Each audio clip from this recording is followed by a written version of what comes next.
Investigativo y que, como saben, hoy cuenta con invitados muy especiales, así que en cuestión de unos instantes vamos a comenzar. Buenas noches oficialmente a todas y a todos, bienvenidos.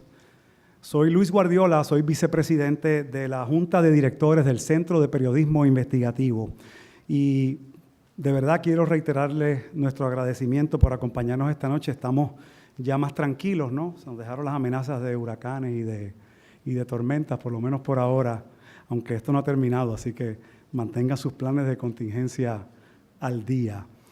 La conferencia magistral que ustedes van a presenciar esta noche se ha convertido tradicionalmente, año tras año, en un encuentro que le permite al centro conectarse con su audiencia y conectarse en directo con su audiencia, obviamente también con quienes respaldan al Centro de Periodismo Investigativo. Esta conferencia de hoy no es un acto aislado, abre una jornada educativa que se va a extender hasta este próximo viernes.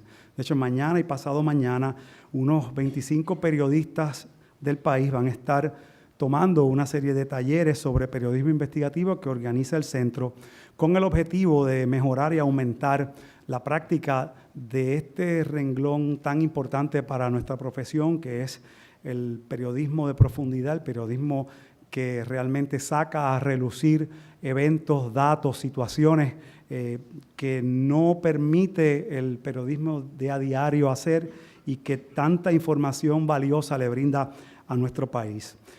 También como parte de estas actividades, nuestros invitados van a compartir un almuerzo con directivos de medios de comunicación para promover el trabajo colaborativo entre medios y encontrar nuevas avenidas que aumenten el caudal de trabajo de periodismo investigativo que llega a nuestros ciudadanos y ciudadanas. Este año, como saben, nos visitan David Barstow y Alejandra Shanik para hablar sobre la corrupción corporativa y el caso de los sobornos de Walmart en México, que ellos investigaron y que les valió un premio Pulitzer, el más prestigioso que se otorga en nuestra profesión. Es un honor recibirlos y, por supuesto, les pido de inmediato un caluroso aplauso para que se sientan en casa.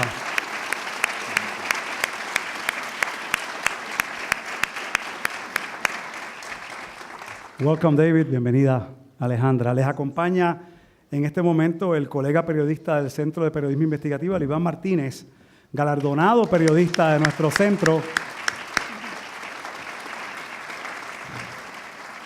Y está de camino la compañera periodista amiga Joana Isabel González, periodista del Nuevo Día, destacada en temas de negocios y economía. Estaba un poquito atrasada en la redacción, pero nos avisó que ya viene en camino. Ellos, luego de que escuchemos a David y Alejandra, el Iván y Joana Isabel van a estar compartiendo con ellos y van a estar moderando un breve panel de preguntas. Por supuesto, las preguntas de ustedes también van a ser atendidas. Le vamos a pedir que durante el transcurso del conversatorio y de la presentación estén pendientes en los extremos de la sala porque se van a estar entregando unas tarjetas en las que puedan anotar sus preguntas. Obviamente se va a tratar de ver qué preguntas coinciden o qué temas coinciden para aprovechar el tiempo y poder transmitir la mayor parte de ellas a David y Alejandra. Así que ya vayan preparando también en la medida que vaya dándose la discusión cuáles son sus interrogantes. No estaríamos aquí si no fuera por un grupo de donantes también que han hecho posible que el centro planifique y organice eventos como este. Por lo tanto, queremos dar un agradecimiento de inmediato al Club Rotario de Santurce. Fueron ellos quienes abrieron los canales de comunicación con David y nos ayudaron a que esa posibilidad de su visita se convirtiera en una realidad. Fue una feliz coincidencia que el centro ya estuviera en conversaciones con Alejandra para traerla a los talleres que comienzan mañana, cuando la licenciada Marisa Múnich hizo un acercamiento para que David viniera. Así que gracias a los Rotarios por contar con el Centro de Periodismo Investigativo. Gracias también al Grupo BL por su respaldo que es continuo al centro, a Selectos, Supermercados Selectos, que también son donantes de platino en este evento. Es un lujo contar con el apoyo de ustedes. Tenemos que agradecer también a Supermercados Econo, a la Fundación Jaime Martí, a Carrasquillo CPA Group, a Plaza Loíza, Somos Cash and Carry, Oscar Cash and Carry, al Centro para la Nueva Economía, a Espacios Abiertos, a Pilabox. Gracias, muchas gracias. Microjuris, quien también es nuestro auspiciador, transmite esta noche en directo por internet, así que les agradecemos la transmisión que se ve a través de nuestra página periodismoinvestigativo.com. También hay donantes anónimos que realmente marcan la diferencia y les agradecemos profundamente su respaldo. Cada aportación cuenta para que podamos acercarnos cada día más a esa misión que tenemos de promover el periodismo investigativo. Reconocemos también la presencia de algunas de las fundaciones y entidades que nos apoyan consistentemente para fortalecer y proyectar a largo plazo el trabajo del centro. Estas son la Miranda Foundation, la Fundación Ángel Ramos y el Fideicomiso de Conservación de Puerto Rico. Un aplauso para todos, por favor.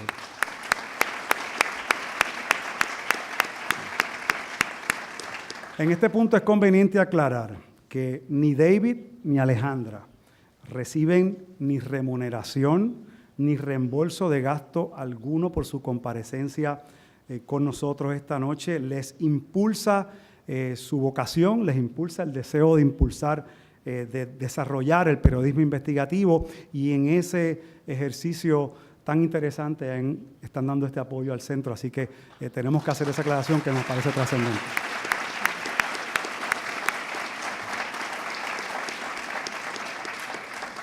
Bueno, ¿y qué haríamos sin la ayuda, verdad, de la que se ha convertido en nuestra casa, que es la Universidad Interamericana de Puerto Rico, que desde el primer día acogió al centro, nos trata o nos malcría como hijos predilectos de aquí? Así que la Facultad de Derecho, obviamente, tiene un mérito enorme para nosotros. Sería muy difícil imaginar un escenario en el que no contemos con el apoyo de la universidad y con la Escuela de Derecho de la Universidad Interamericana. Claro que sí.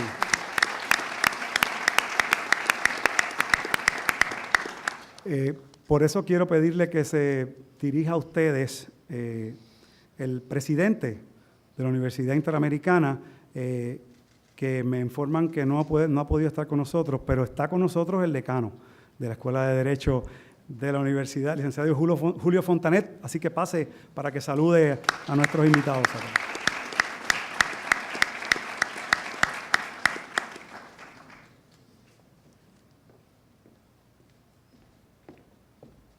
Gracias, Julio. Buenas noches a todos y a todas y bienvenidos.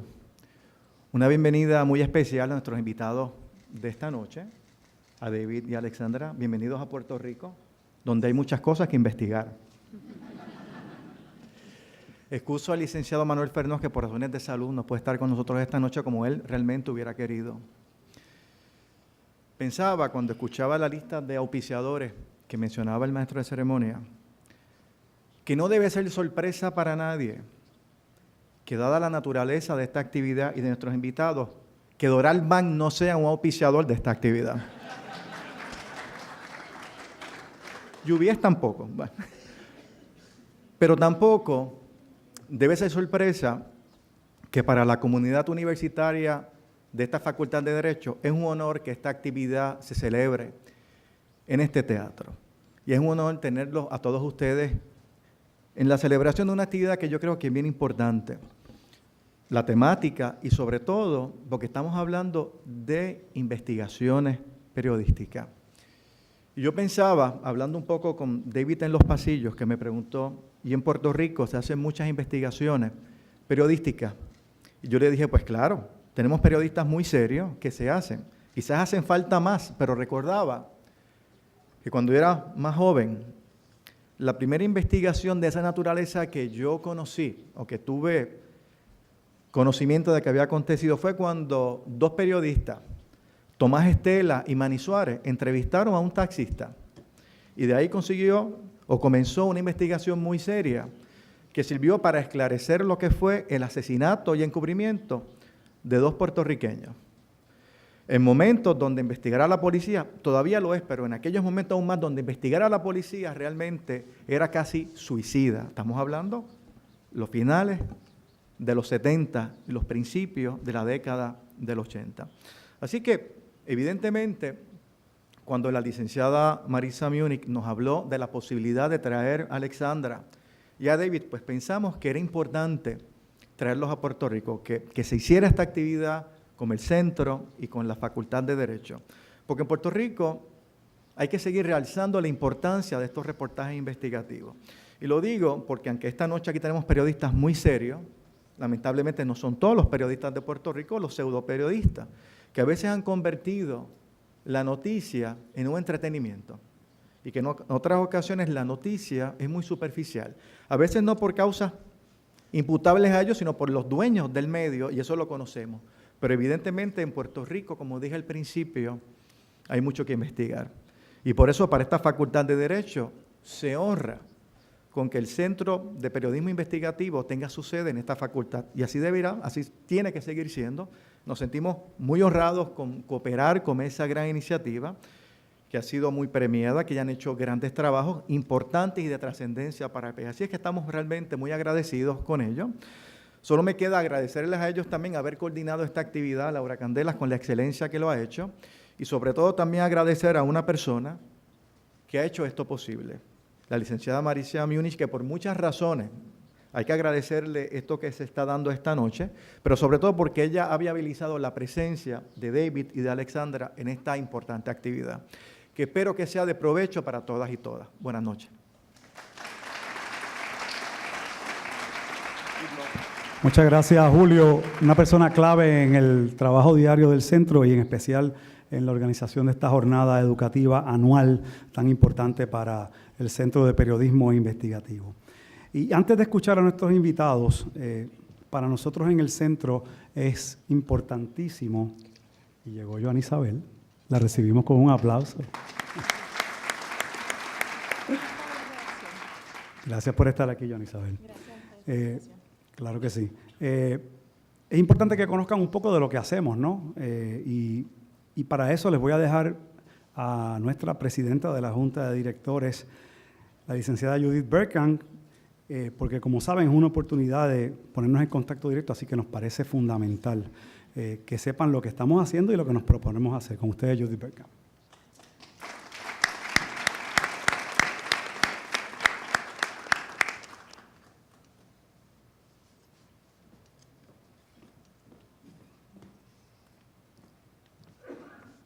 Buenas noches a todos y a todas. Realmente, como miembro y presidenta de la Junta de Directores, es un placer para mí ver una actividad de esta índole y saber del crecimiento del Centro de Periodismo Investigativo de los últimos años. Yo no pretendo saber todos los interiores del centro, por eso hay un grupo de trabajadores y trabajadoras excelentes que se han desarrollado increíblemente en estos últimos 6 años. Me acuerdo hace 6 años como el centro empezó en una oficinita en esta universidad con unas 2 personas que tenían un estipendio sumamente pequeño para lograr el desarrollo de esta institución y grandes ilusiones. Ahora, después de 6 años de operación, yo le puedo decir que hemos sobrepasado nuestras expectativas y nuestras ilusiones en ese momento. El Centro de Periodismo Investigativo se ha consolidado como un espacio de fiscalización libre y de educación profesional para los y las periodistas de Puerto Rico y para los y las abogadas. Y ya también se ha comenzado a recibir en manos de la República Dominicana. Es muy apropiado, como han señalado varias de las otras personas que se han dirigido a ustedes, la importancia de esta facultad, a lo cual me honro mi conexión con esta facultad. De hecho, fui maestra de Julio, del decano, hace 35 años aproximadamente. Y sigo en esta facultad porque ha realmente ocupado un lugar muy especial en este país y para el centro, como se ha señalado, ha sido crucial. La historia de estos 6 años ha sido uno de constante crecimiento y en este momento y de fortalecimiento de los aliados. Los aliados se han ido uniendo a través de los años, que incluyen, como se ha mencionado, a las fundaciones Carvajal, Miranda, Ramos, puertorriqueña de las comunidades comunitarias, Knight y Open Society, y por supuesto Ethics y Excellence in Journalism. Y a todas y cada una de esas instituciones hay que darle las gracias porque han reconocido el valor social y la importancia de proteger y fomentar el periodismo investigativo y todos los esfuerzos para lograr una sociedad más transparente, no solamente en términos gubernamentales, pero también en términos de los poderes económicos grandes como los que se estaría hablando esta noche, y se ha dedicado mucho esfuerzo a través del centro. Este año, y como parte de este crecimiento, estrenamos la dirección de internet periodismoinvestigativo.com con un nuevo diseño y con una campaña de vallas publicitarias llamada Esta Boca es Nuestra, que nos ayuda en la tarea continua de hacer conocer al centro, que hasta ahora ha publicado unos 300 reportajes acumulados y que es importante que llegue cada vez más y a más personas. También quiero destacar el hecho que los periodistas del centro han logrado importantes premios, como el reconocimiento de la Asociación de Periodistas de Puerto Rico por el mejor reportaje investigativo, la pieza y la historia secreta de la expansión de Plaza Las Américas de Waldo Covas, que se encuentra con nosotros, y por el premio de Overseas Press Club a la mejor serie investigativa por Walmart Puerto Rico al descubierto de Joel Cintrón. La necesidad de seguir fiscalizando las actuaciones de poder público y privado en Puerto Rico es cada vez mayor. Por eso el centro asume como tarea en los próximos años ampliar su agenda de trabajo para abarcar no solamente la investigación periodística, pero para dar más énfasis en la cuestión de educación, como se está realizando esta semana en esta jornada. El próximo año estaríamos llevando a cabo más actividades de formación profesional y buscaremos más espacios de colaboración con distintos medios del país y de otras entidades. Por eso es importante destacar la importancia también de la iniciativa de espacios abiertos, a través de lo cual el CPI tendrá una agenda, participar conjuntamente con otras organizaciones cívicas, una agenda para fortalecer la capacidad cívica en Puerto Rico y la transparencia en cuanto a las cosas que nos afectan a diario. Todo esto se ha logrado gracias al apoyo de mucha gente, los esfuerzos de un equipo de trabajadores maravillosos, las aportaciones de personas de la talla de los dos invitados esta noche que han dado sus esfuerzos aquí sin interés alguno y con o el único interés, sin interés personal alguno, pero el único interés de seguir motivando el tipo de trabajo que ellos realizan y que realiza el centro. En ese sentido, como dije, es un gran placer estar aquí. Estoy ansiosa, como imagino que ustedes también, a escuchar nuestros invitados. Así es que los dejo en este momento. Gracias.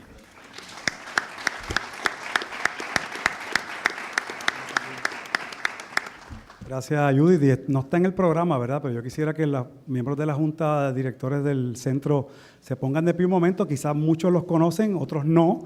Así que la mayoría están aquí al frente, pero hay algunos ahí así que se pongan de pie. Esta es nuestra Junta de Directores del Centro de Periodismo Investigativo. Gracias a ustedes también por darle su tiempo y por el esfuerzo consecuente, que es tan importante también. Bueno, vamos de inmediato entonces a presentar a nuestros invitados, comenzando por David Barstow, que como ustedes ya saben, es escritor senior del diario New York Times. En 2009, David fue galardonado con el premio Pulitzer de Periodismo de Investigación por su reportaje Máquina de Mensajes. Esta era una serie sobre la campaña secreta del Pentágono para influir en la cobertura mediática en las guerras de Irak y Afganistán, como cultivando a oficiales retirados que trabajaban como analistas militares para los conglomerados de televisión y radio. En 2004, Barstow y su colega Lowell Bergman habían sido galardonados con el premio Pulitzer de Servicio Público por una serie de reportajes sobre los empleadores que han cometido violaciones graves, flagrantes de seguridad en el lugar de trabajo, por las que resultaron muertos o heridos cientos de trabajadores.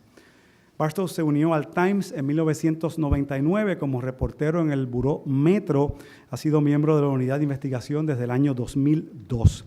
Antes trabajó en el St. Petersburg Times en Florida, donde fue finalista en 3 premios Pulitzer. Antes de eso, trabajó en el Times Union Rochester, en el estado de Nueva York, y en el Green Bay Press Gazeta de Wisconsin.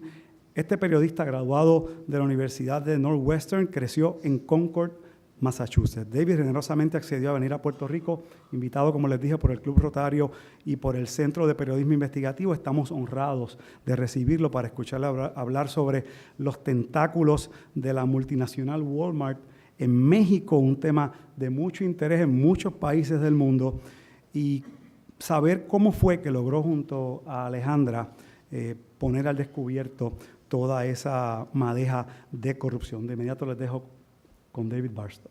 Adelante.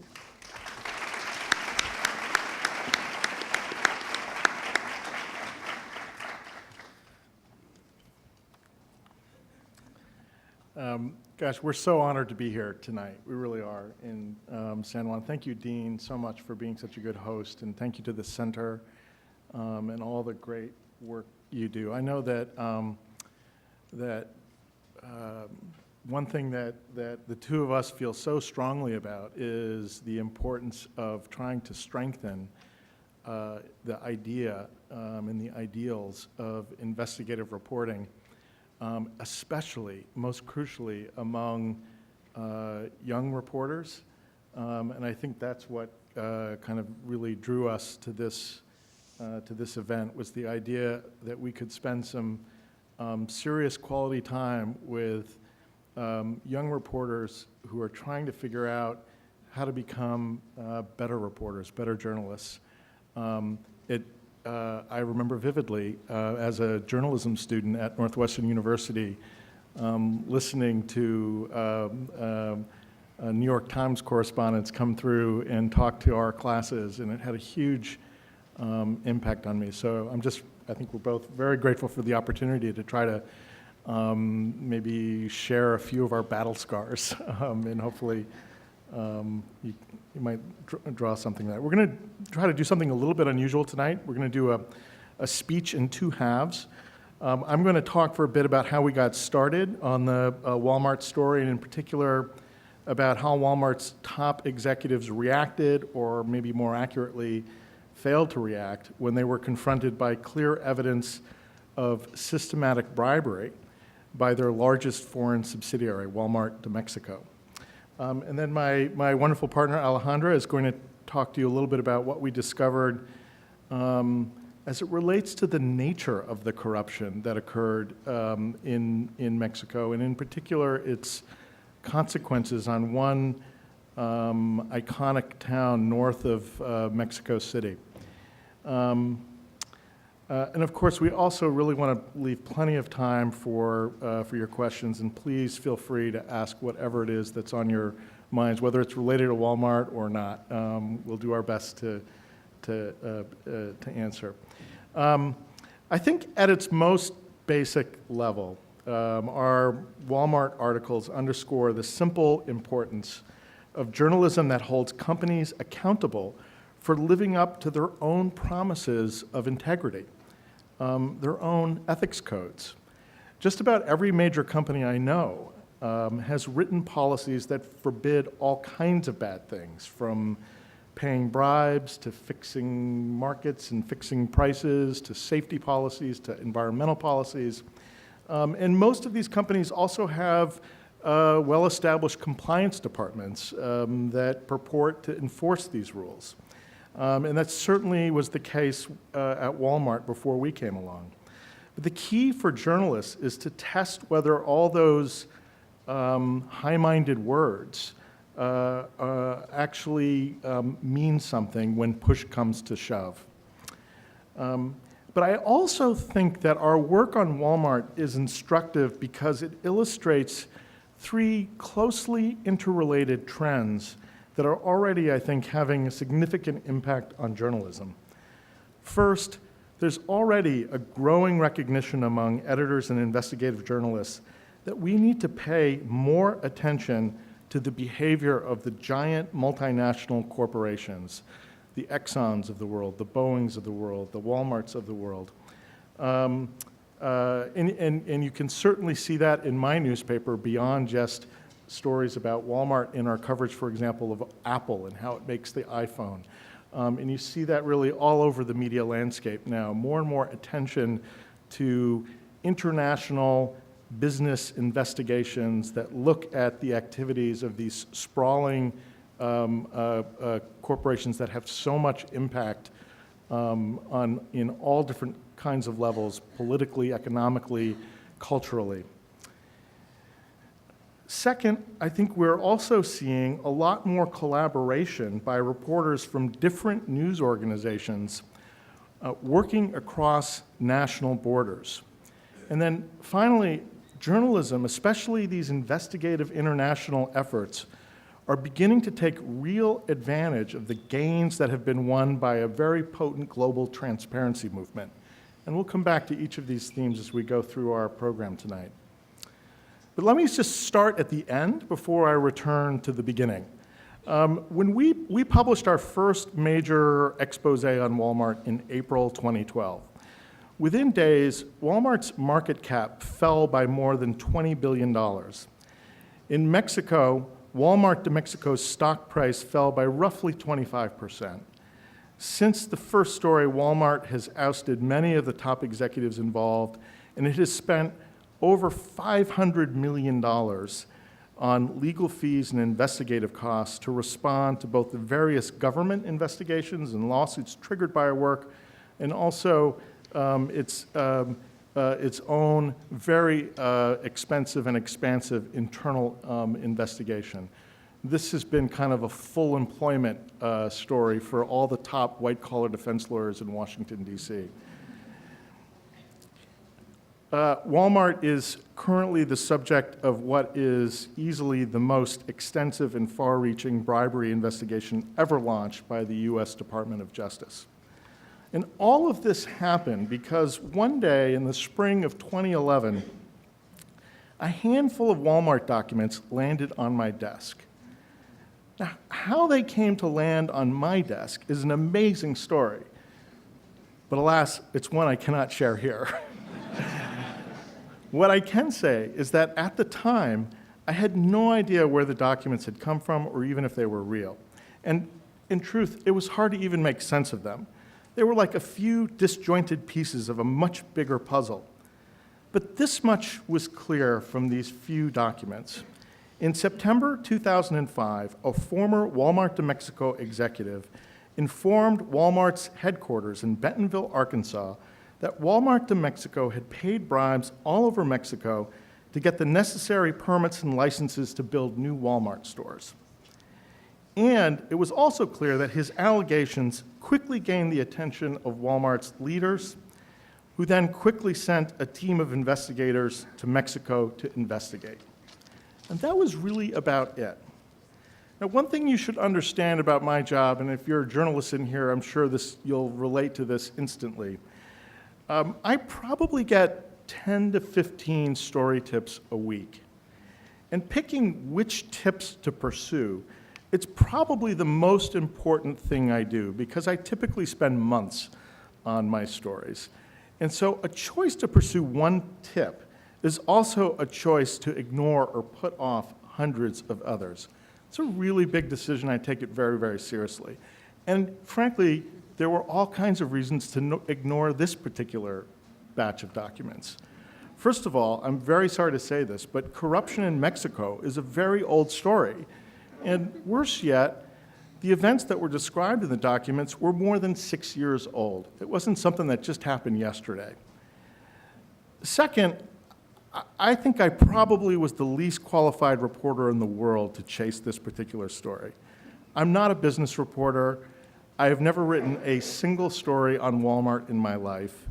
I had been to Mexico once for a couple of hours when I was 19 years old.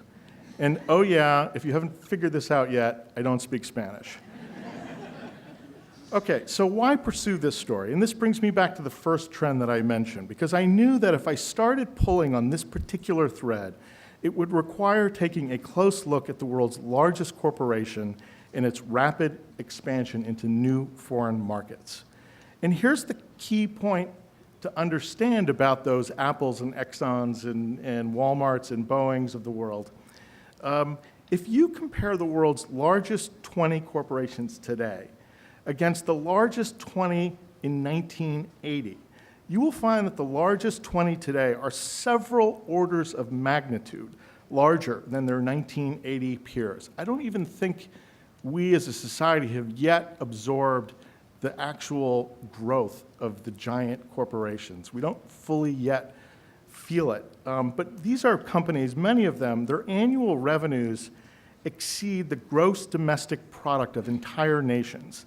So they can easily outgun most any regulator, they can easily outlobby most any competitor. The fundamental task of journalism, as I see it, is to scrutinize those places in society where power is most concentrated. Well, these companies, in my view, are the epitome of concentrated power. Concentrated economic power, cultural power, and political power. And in the case of Mexico, Walmart had achieved overwhelming dominance in barely more than a decade. Almost overnight, it seemed, it became the single largest private employer in Mexico, with thousands of stores and restaurants. And just imagine the profound impact this had on the traditional public markets that dominate so many of Mexico's towns and cities. One of the first reporting steps that I took was really obvious. I tracked down and interviewed the former Walmart de Mexico executive who reported the bribery to Bentonville back in 2005. His name is Sergio Cicero. Here are two basic rules of thumb when you're assessing the value and credibility of a, quote, whistleblower like Cicero.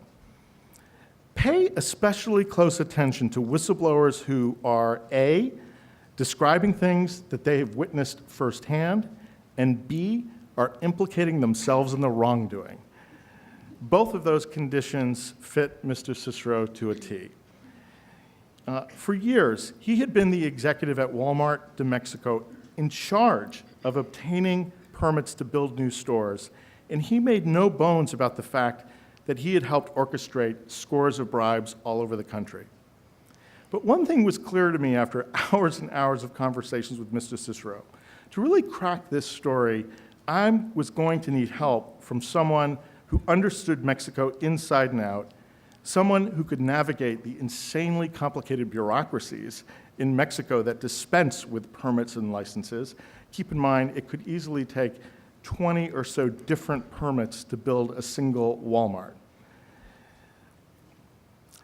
Not many years ago, a place like the New York Times would have been extremely resistant to the idea of collaborating with an outside journalist on a story of this sensitivity and importance. But that resistance is increasingly fading. Witness the work, for example, of Glenn Greenwald, the journalist who helped discover Ed Snowden. Glenn quickly realized that Snowden's documents contained information of interest to journalists all over the globe, and so he forged collaborative partnerships with journalists in Canada, Germany, Brazil, Australia, England, Spain, and beyond, and then he leveraged his particular insight into Snowden's documents with their expertise of their own country's national security apparatuses to make the most of this information. And so, with that background, I went searching for the very best investigative reporter I could find in Mexico. I asked around to a bunch of foreign correspondents I trusted, and one name kept coming back to me, Alejandro Zanik von Bertram. And everyone said the same thing: you've got to team up with Alejandro. And so we did. We teamed up, thank God, and we started attacking this story from two directions: from the bottom up in Mexico and from the top down in Bentonville. And now I want to tell you about one of the very best days in my 28 years of reporting. I was in a horrible hotel in a very desolate, godforsaken patch of the United States, waiting to see if a long-shot bet I had placed on a hunch was going to pay off. How and why I ended up in this particular hotel is a long and strange tale that sadly I also can't talk about in public. But my purpose for being there was very clear. I was hoping to put my hands on more internal Walmart documents. And then I got a cryptic, brief text message. The message said, to be at the ice machine on the 4th floor of the hotel at 8 p.m. sharp. So there I was, standing at the ice machine at the appointed hour, feeling a little bit silly, to be honest with you. A guy walks up. I look at him sort of expectantly. He looks at me like I'm a nut, fills up his ice bucket, and walks away. Not long after, though, another person walked up to the ice machine alcove and, without saying a word, handed me a plastic bag, then turned around and left. Inside that bag was a heavy-duty hard drive, and inside that hard drive were thousands of internal Walmart documents, emails and memos between Walmart's leaders. I carried that hard drive back to New York City as if it were the Mona Lisa. I spent weeks and weeks mining it for gold. Every couple days, I'd go running over to my editor and say, "You wouldn't believe what I found today," and show him some document. By this point, we already knew that after Mr. Cicero told Walmart's executives what was going on in Mexico, that they had sent a team of investigators to check out his story. And we also knew that these investigators had found all kinds of documents and financial records that corroborated nearly every key element of Mr. Cicero's claims. But we still weren't sure what conclusions Walmart's investigators had reached after digging up all this information. So please, imagine my joy. Imagine my joy when I found on this hard drive a document in which the lead Walmart investigator wrote the following sentence, quote, "There is reasonable suspicion to believe that Mexican and USA laws have been violated." I'm going to read that again. I love that sentence so much. There's reasonable suspicion to believe that Mexican and USA laws have been violated. I think I'm going to tattoo that somewhere on me. Still more documents, backed up by interviews with key participants in Walmart's internal investigation, described how Walmart's top executives then promptly deep-sixed their own investigation. By the way, I just want to say something. We obviously interviewed lots of Walmart folks in the course of doing this reporting. And in fact, the truth is that this work would not have been possible if it weren't for the fact that there are any number of Walmart people who are absolutely committed to living up to Walmart's ethical code.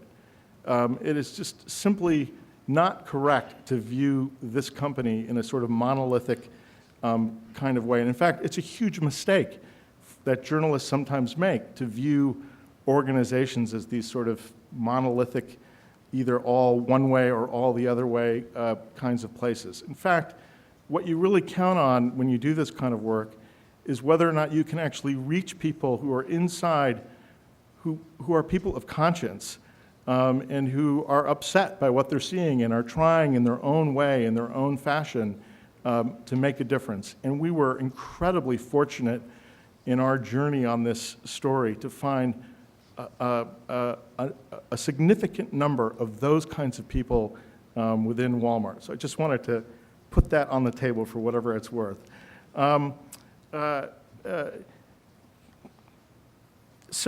But anyway, back to the Walmart's top executives. So they have been told, like, wow, there's reasonable suspicion to believe that crimes have been committed. There's all kinds of documents to back this up.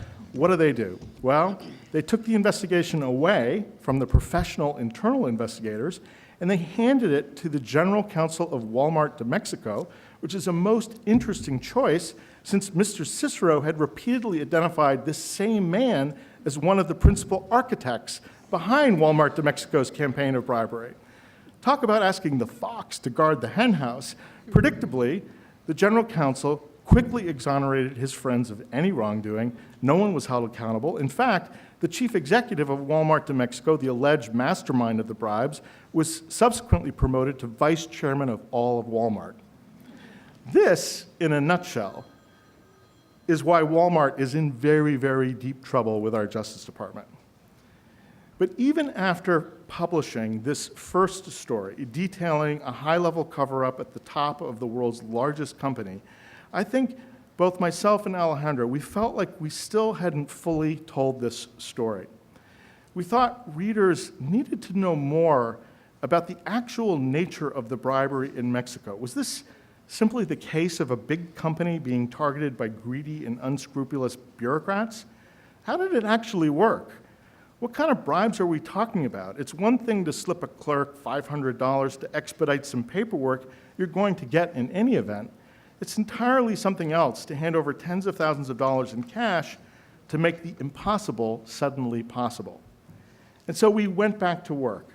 We kept digging, which brings me to that third trend I mentioned, the success of the global transparency movement, and how that movement makes a huge difference to reporters like us. Over the last decade, dozens of countries have adopted laws that guarantee members of the public access to government records. Mexico's one of those countries. And this is where Alejandra will now take up our story. Thank you.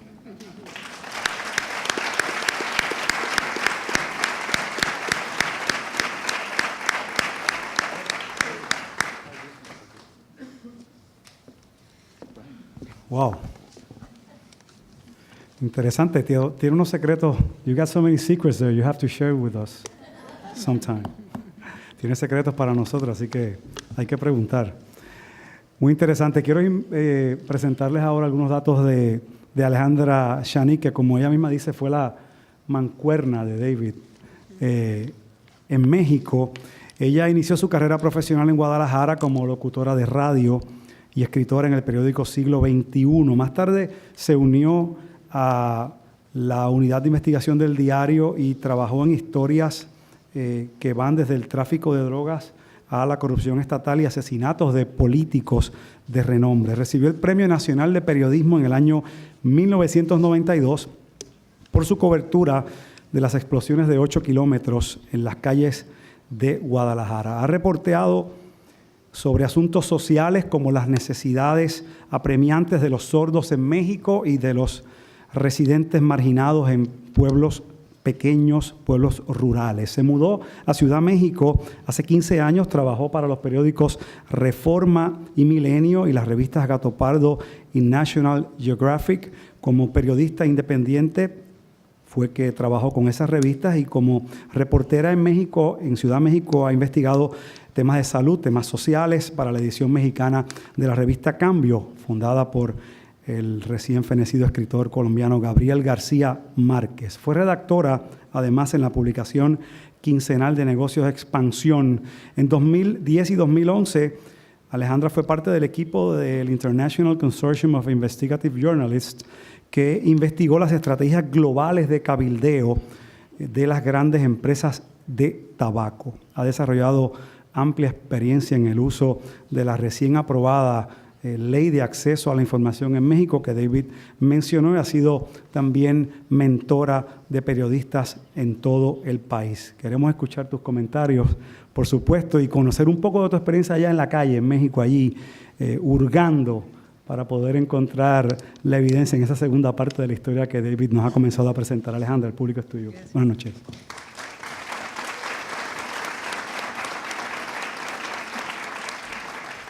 Muchísimas gracias, muy buenas noches y gracias por tenernos por acá.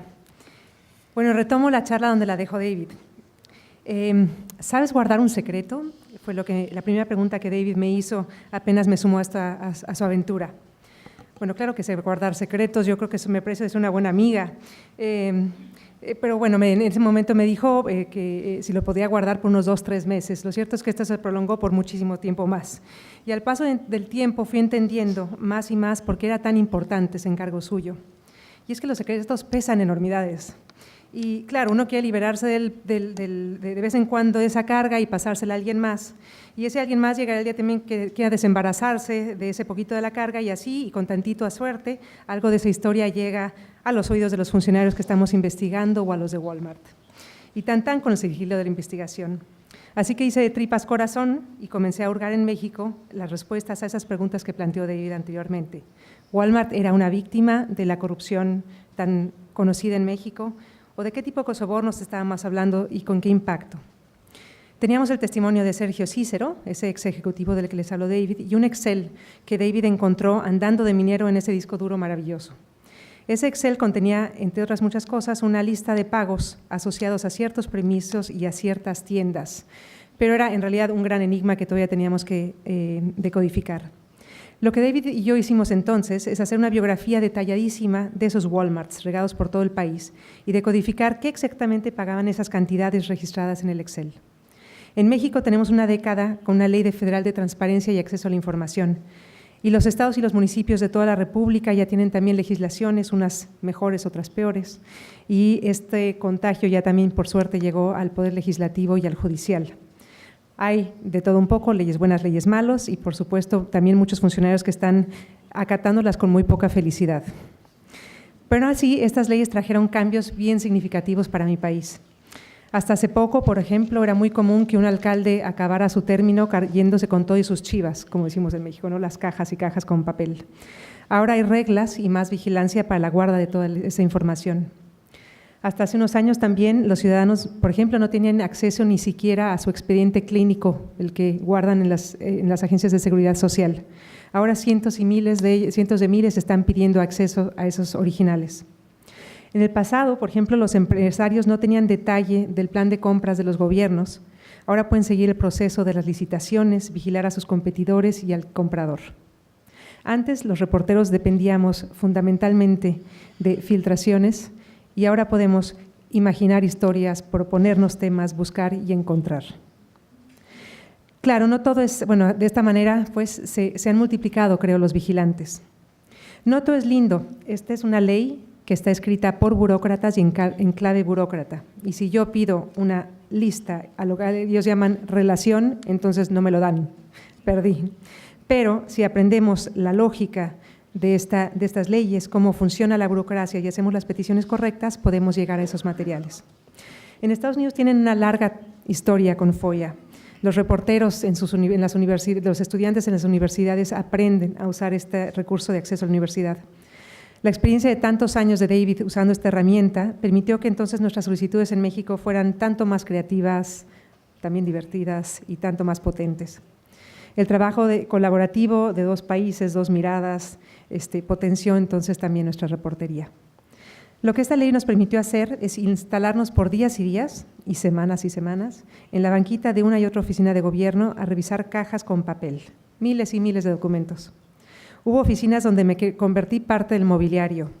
Una semana sí y la otra también. Llegué a instalarme de 9 a 7 de la mañana con mi termo en la banquita, a hojear documentos con mi hulito de secretario de antes. Y bueno, pasaban a saludar los funcionarios y cada vez que lo hacían se me aceleraba el corazón. Pero en todos esos meses nunca nadie me preguntó, ¿y usted quién es? ¿Y por qué quiere lo que quiere? ¿Y qué anda buscando? ¿O es usted una reportera? A lo más que llegaron fue, ¿está haciendo una investigación? Y yo pensaba, ¿es correcto decir que sí o es incorrecto decir que no? No puedo mentir.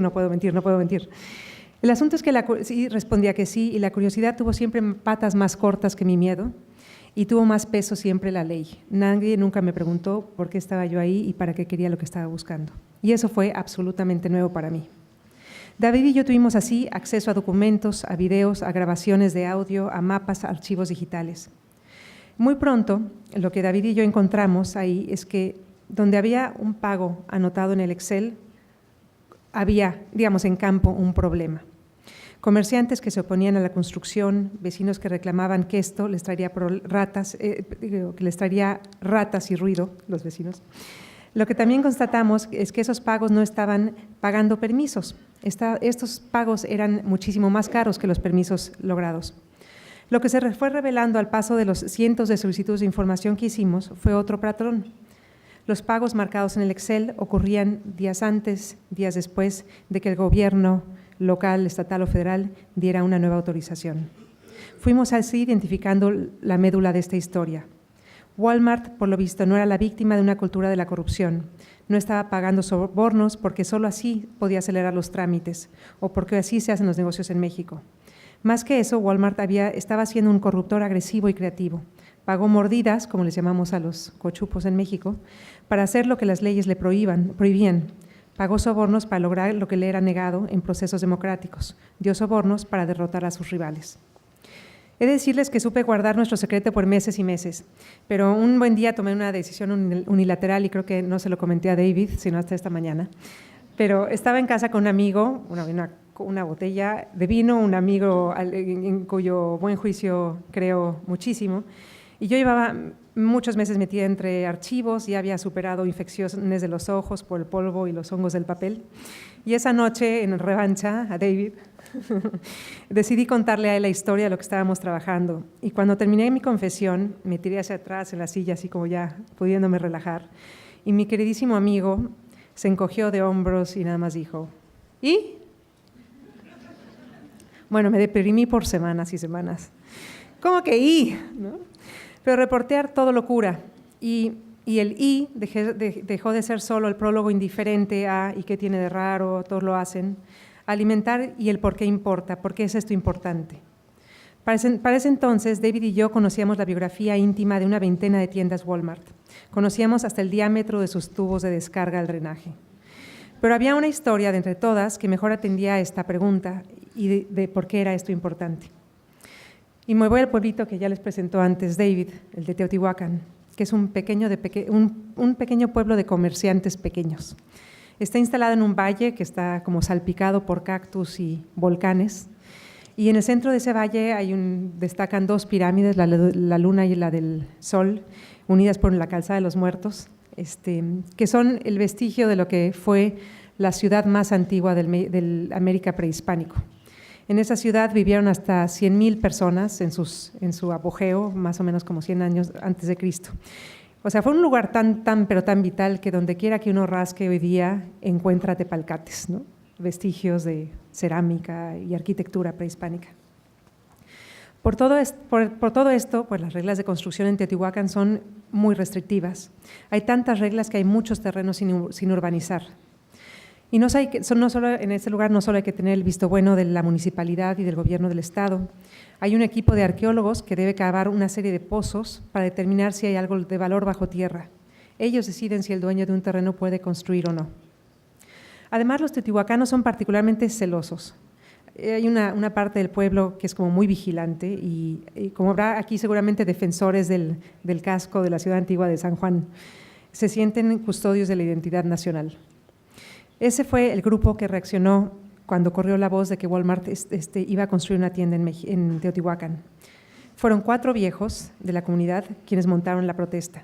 3 hombres enfermos de diabetes y una mujer curandera hicieron una huelga de hambre y además montaron un campamento por 2 meses en una estrechísima banqueta de Ciudad de México para bloquear la entrada al edificio del INAH, que era el órgano federal de los arqueólogos.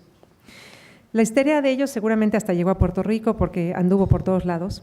Iniciaron con los gritos y aspavientos cuando Walmart empezó a rasgar la tierra para comenzar las excavaciones y seguía en pie cuando la tienda abrió al público.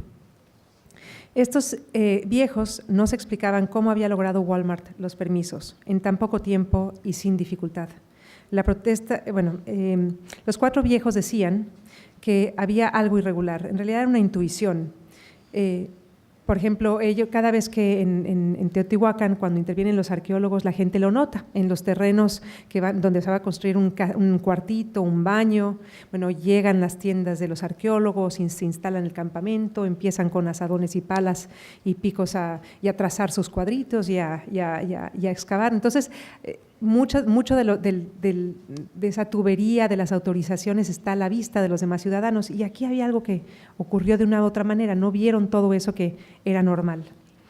La protesta, ellos hablaban entonces sin mayor idea de lo que son las reglas y los reglamentos, dando unos nombres por otros, pero intuían que había algo raro con el tema de los usos del suelo, con los requisitos de construcción, pero cada vez los hombres de traje de los gobiernos local y federal tachaban en un tris sus argumentos con un lenguaje mucho más formales. Y en las protestas de ellos, por ejemplo, activaron una docena de investigaciones. David y yo leímos todos los expedientes de esas investigaciones, y en cada una los investigadores volvieron diciendo que todo estaba en orden, que los documentos los expedientes estaban completos, y la tienda abrió al público entonces. Pero el pueblo quedó marcado. Esta disputa del si el Walmart sí o el Walmart no, lo que hizo es separar a las familias. Estaban los que querían los empleos, el progreso, el tener elección, el tener otra alternativa que el mercado, que seguramente cobraba un poco más que una tienda de autoservicio, y estaban los otros, los que valoraban justo ese ritual de ir al mercado y del pequeño comerciante, y que estaban contentos con no tener pizza y fast food y querían seguir preparándose sus tamalitos en el día a día. El tema es que hubo choques, y los choques fueron tan fuertes que salieron a relucir navajas, piedras y golpes. De los 4 ancianos, solo Emma sigue con vida y atiende su restaurante frente a las pirámides.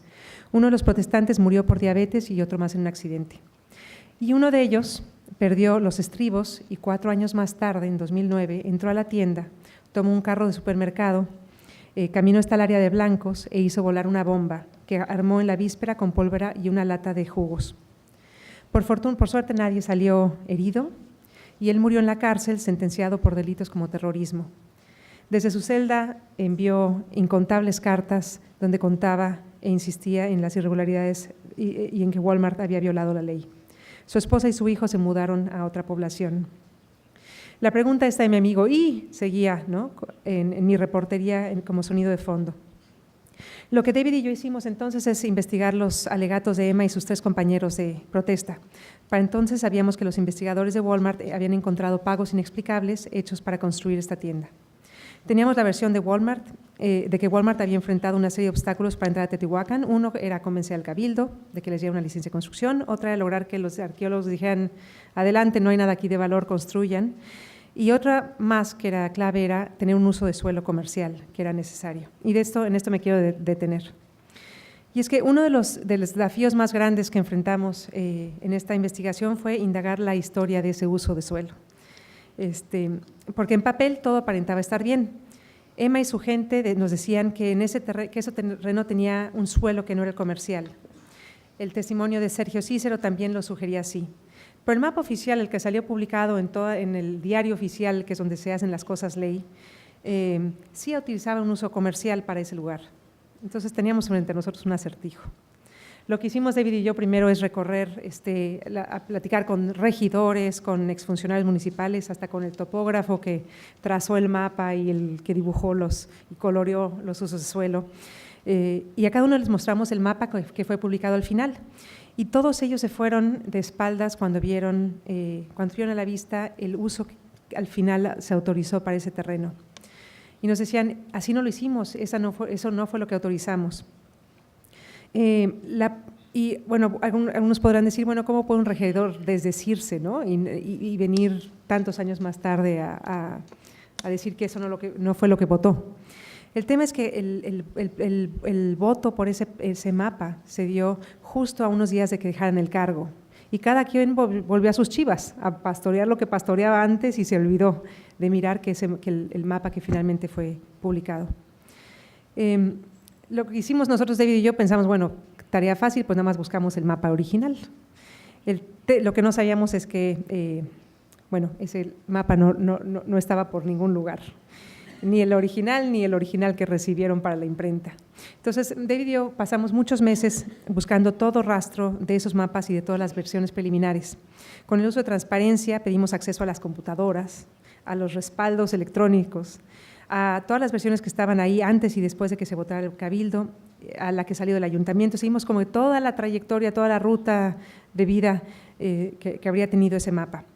Las leyes nos permitieron asegurar un grupo de discos, unos CDs que guardaba un funcionario y que intentaba ocultar de nuestra vista. Al final de nuestra azarosa búsqueda no conseguimos el mapa que se votó, pero sí las versiones que estaban en el sistema la víspera de la votación. Y en esas versiones el terreno de Walmart no admitía un uso comercial.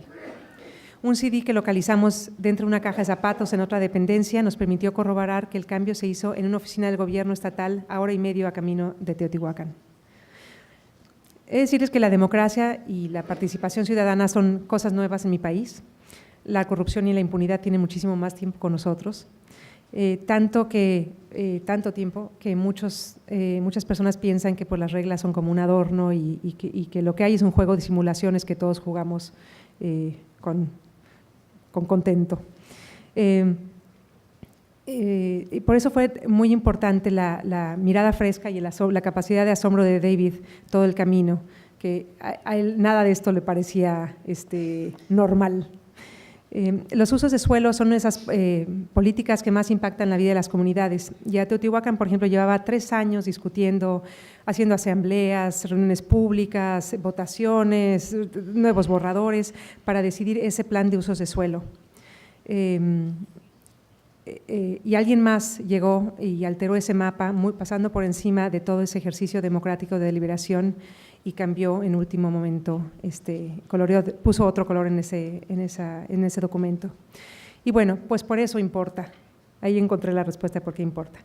¿Cuál fue el impacto? Pues no el que tuvo la historia en Estados Unidos seguramente, en México no se abrieron las investigaciones que allá sí, pero tuvo otro tipo de consecuencias. En las escuelas de negocios ya se trata el tema, en las clases de ética, por ejemplo.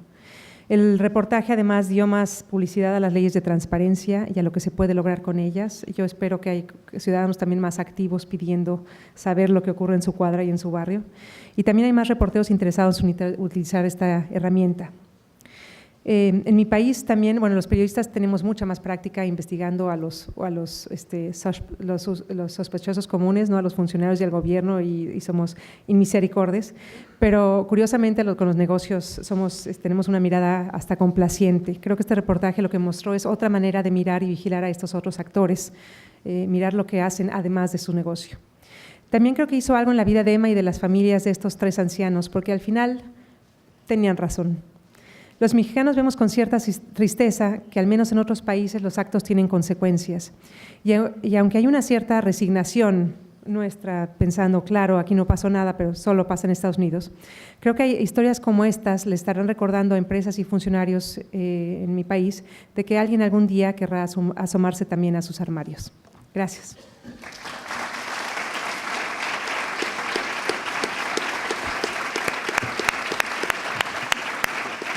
Gracias, Alejandra. Entramos ahora en la parte ya final, los últimos 45 minutos de esta actividad. Se va a dividir en 2 partes.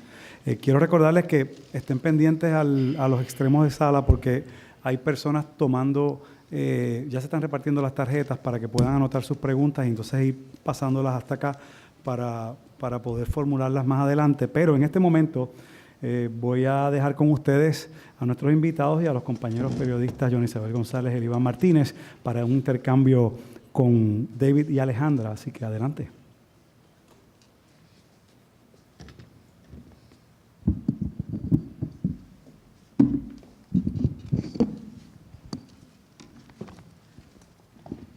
Buenas noches a todos y a todas. Alejandra, David, Johnny Isabel, colega del periódico El Nuevo Día. Me gustaría comenzar hablando del ejercicio del periodismo investigativo en sí, antes de pasar a preguntas sobre Walmart. Esta investigación no solo les tomó 2 años, sino que tuvo lugar en un contexto en el que los medios se están transformando. Sabemos que los medios cada vez tienen que hacer mucho más con menos dinero. Muchos están cortando los presupuestos para la investigación y eso sabemos que significa menos presupuesto para publicidad. Hay un contexto económico nuevo y me llama la atención que el New York Times lanza en esta apuesta de investigación de 2 años, mientras está pasando por varias fases en el que está cortando empleados, dándole ofertas de retiros y de cesantías. ¿Cómo se hace ese periodismo investigativo de largo aliento en este nuevo contexto para los medios? ¿Y cómo se hace, si de algún modo se puede hacer económicamente viable? I think first of all, a couple of points. This was a really significant effort, even for a newspaper as big as the New York Times. The amount of time and the amount of money that was spent on this. And I think the reason why is because the New York Times looks at investigative reporting as being critical not just to our kind of public service mission as journalists, but I think they also think it's essential to the thing that makes the New York Times special as a brand. It's the kind of reporting that if it's done well, it has a kind of force multiplier effect. It marks the newspaper almost like it marks the newspaper for that year, right? It communicates to readers what it is that differentiates us from all of the free sort of information that's floating around out there. I think that people feel very much awash in information, and there's a craving, a hunger for stories like this, and these are very long stories. These filled up, I think the first one filled 4 full pages of the New York Times. But we actually can see in the readership numbers, in who's clicking on those stories, that these stories are some of the most read stories for the entire year for the whole newspaper. We can see it also in the way these stories spread unbelievably quickly through social media.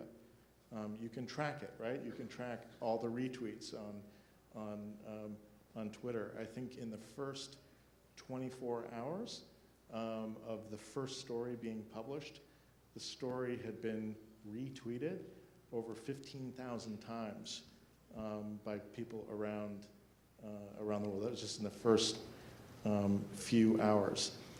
And so I think, and I think let's take smaller newspapers. There are certainly smaller news organizations that even within their limited resources, even at a time of declining budgets, have actually increased their spending and their attention to investigative reporting for the very point that I just made. It helps distinguish what is it about you that makes you different, right, from all of the other free stuff that you can get out there on the internet. And so I think it's not just great journalism, it's also smart business, counterintuitively, but yes, smart business. Sí, bueno. Yo tengo una pregunta. Buenas noches. ¿Cuánta flexibilidad tuvieron ustedes para hacer este trabajo? Porque sabemos que hay, en este caso, quizás no presión de tiempo, pero también no es menos cierto que los editores tienen unas expectativas de publicación y en muchas ocasiones también tienen sus propios sentimientos o hunches a la hora de ver la historia y quisieran entonces de alguna forma dirigir o vamos a cambiar la palabra, contribuir al proceso investigativo? That's a really shrewd and great question. Anyone who does journalism knows that for every day you get on a story, your expectation level for what it's going to be is here. And if you get a week, it goes to here. And if you get a month, it goes to here. There's an actual exponential curve. I think I could actually plot it mathematically. But that exponential curve is brutal, right? And so if you're spending months and months and months on stories, the expectations do rise. I like to tell younger journalists because my entire journalistic career has been about sort of one basic idea, which is to persuade my editors to place slightly larger bets on me than they placed the last time. And so when I started out in the very first phases of my career, I basically broke my job into two components. One was my day job, which was just to feed the daily journalism expectations of my bosses. And then nights and weekends, I would work on a story that I thought really mattered. And then I would wait until I was absolutely positive that I had the story. And then I'd go to my bosses and I'd say, oh gosh, if you could just give me like 2 days free, right? I promise you, I will give you a story that'll be great on this front page of the Sunday paper. And I would come through. I would make sure that I came through. So the next time I'd say, I just need a week, right? And the next time, 2 weeks. Okay, so the only way that that we're able to get the kind of latitude to do a story like this is that I've paid off a lot of bets. That's the truth of the matter. And I think it's really important for journalists, those who are in the audience, to put yourself in the shoes of the editors when you're making these requests. Make sure that you understand that you're asking them to place a bet of your time and money, and then if it's investigative, the risk that comes along with doing tough investigative stories. And make sure that you don't ask your editor to place a bet that if you heard it yourself, you'd say, that's a crazy bet, don't place it. Make sure you ask them to place bets that are sure to pay off. And that, probably in the shortest possible formulation, is basically the entirety of my 28 years of journalism. Hay algo que a mí me impresionaba mucho de David. En México, por ejemplo, no tenemos editores, los reporteros andamos sueltos como cabras en el cerro. Y David, las veces que reporteamos juntos en México, cada vez a la salida de una entrevista, tomaba el teléfono y le hablaba a su editor. Y me impresionó muchísimo esa cercanía, el que sus editores estuvieran tan dentro de la historia como nosotros. Es algo que yo no conocía, soy cabra, pero que creo que también ayuda a que los editores y que al final el periódico hayan estado tras de él y tras de nosotros. So the idea, right, behind that is you want those editors to kind of share the really fun part of being a reporter, which is like the discovery. You want them to get connected to both the highs and the lows of the reporting process, because there are also really terrible days as well. There's obviously a practical reason for that, which is when you get to the end of the process and questions come up, as they inevitably do, about this or that fact or this or that paragraph or this or that adjective, it's so much easier if they have kind of been along for the ride. You don't have to start from ground zero with them. They were there when you came out of that interview and you said, okay, this is what they told me, and that sticks with them. But it's also, I do it for a very selfish reason, which is, it's something Alejandra alluded to. The weight of these stories it's very heavy. And it's important psychologically, if you're doing this kind of work, to have a little bit of help around you, to have that sense that the weight is not just entirely on your shoulders. Doing this work is as much a psychological test of your insides as it is an intellectual test of your inside. And so I find in doing that, it helps me deal with just the mental strain of carrying all those secrets, those very, very, very big secrets. Aparte de compartir esos secretos entre ustedes mientras estaban en el proceso de investigación, vimos que hubo una colaboración entre periodistas que habían trabajado en medios diferentes. Pues sabemos que Alejandra es periodista independiente con mucha experiencia en diferentes publicaciones. En el caso del Centro de Periodismo Investigativo, somos una organización sin fines de lucro que, aparte de publicar los contenidos en periodismoinvestigativo.com, le suministramos contenidos a otros medios amigos, ya sea impreso, digital, radio y televisión. Y entendemos que en este momento se está abriendo ya esa cultura en el que, en lugar de vernos como competidores, nos estamos viendo como colegas, precisamente por el desafío al que se enfrentan los medios. ¿Cómo lo trabajaron ustedes, en particular en esta investigación de Walmart? ¿Y cómo se trabaja en la cultura del periodismo estadounidense este contexto de colaboración entre medios y entre periodistas?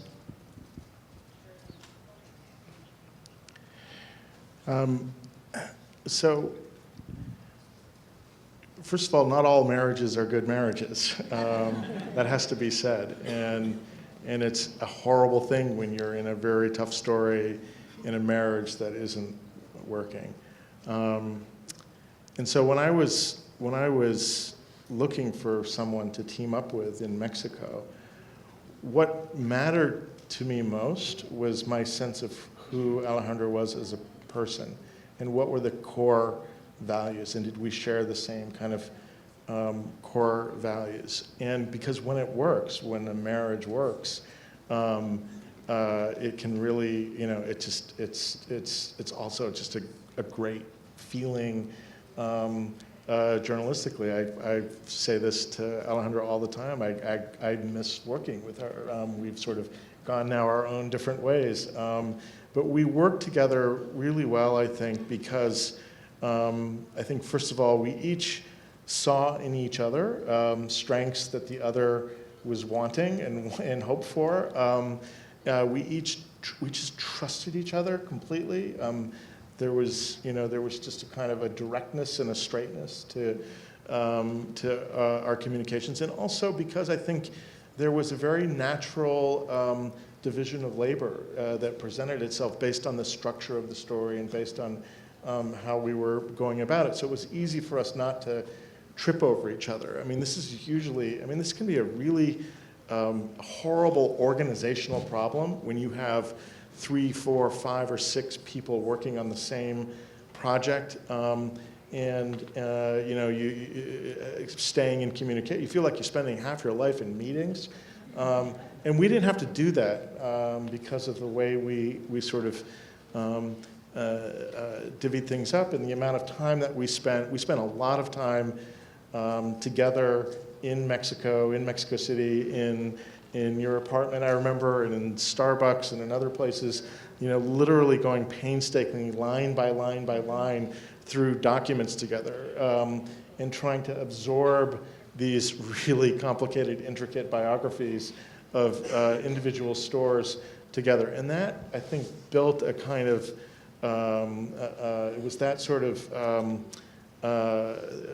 it's a sort of a generosity that you start to feel in a journalistic marriage that works versus ones that don't. And also, I love the fact that I kept learning new things about this country from this person here. And we would just be driving around and we were just constantly talking about Mexico. I felt like I was on this sort of paid travelogue of all things Mexico. And so that made it also just really, really fun. But I'll let you Well, I was talk to this luckier. as well. Yo fui más afortunada todavía porque a mí andar con él me hizo recordar siempre y por qué quería ser reportera y por qué estoy en estas, para empezar. I wasn't clear. No, yo creo que fue muy importante, para mí fue muy importante en esa construcción de esa relación de trabajo, también esa disposición para aprender y esa avidez por aprender de los dos. De David por entender y aprender de un país y el tipo de desafíos que enfrentaba un reportero abriéndose paso en la burocracia mexicana y a tener acceso a las cosas. Y también mi avidez por aprender de la estrategia de David, de su capacidad como reportero 4x4. Entonces creo que además había, para mí hubo como una grandísima inspiración y grandes lecciones de periodismo que también jugaron en la fórmula para, creo, al menos para estar muy ahí, muy comprometida. Cuando pensamos en periodismo investigativo, tengo la impresión de que se puede caer en la tentación de pensar que tenemos una conclusión y luego comenzamos a investigar. Mencionó en un momento determinado que suele agarrar todos los tips, hacerles un discernimiento y luego de hacer ese proceso tan difícil, comenzar a buscar y a indagar. En el caso de Walmart, pero también en el otro caso vinculado a OSHA, que me parece que tuvo más trascendencia en cambios regulatorios. ¿Qué pasó? Es decir, encuentra el lead o encuentra el tip y comienza a buscar sin preconcepciones o no. So what I'm looking for when I look at a tip is I'm actually not looking for what's the endpoint, right? Or is the endpoint known, or what, you know, I'm actually not looking for that. What I'm looking for is something kind of more basic and open-ended, which is this tip gonna take me into an area that I feel journalistically is like a really good area for me to be in? And so I'm constantly thinking through and thinking about, right, where I think the kind of the deep cracks are in society or in my world or in the United States or whatever. And I'm just looking for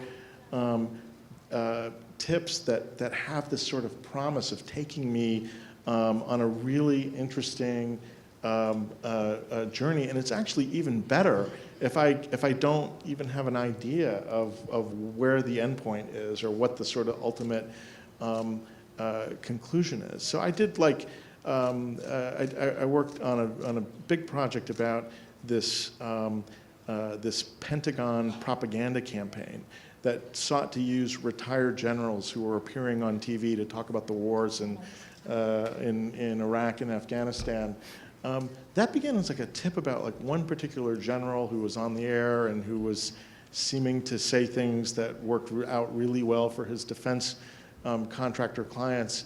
But what interested in me wasn't like whether I could like prove that one particular general was doing that. What interested me is that I'd been watching the news like everybody else. I'd been watching the networks, and I had seen these guys over and over and over on air, always seeming to sort of be this kind of Greek chorus. And I just found that, like, I thought that was at a point in time where sort of the question of American journalism and how American journalism had conducted itself in the aftermath of 9/11, I thought that was a really important subject area to dive into. And so my decision to like go for that had to do with my sense, my pre-existing sense that there was something not quite right in this kind of particular area. And in the case of the workplace safety stuff, we've heard for so long that for American manufacturers to compete in a global economy, they have to be mean and lean, right? You got to be mean and lean. We've got to cut at every possible turn because we're competing against these people who don't have the niceties of EPA regulations and safety regulations. And so I thought that was just an interesting, area to look at. And so when I got a tip about one worker dying in one plant, what made me say, okay, let's look deeper at that was because it connected already to this really interesting big topic area. So the tips that I don't usually do anything with at all are those sort of one-dimensional tips about a guy calls up and says, you know, the divorce judge in my case is taking bribes from my wife's lawyer.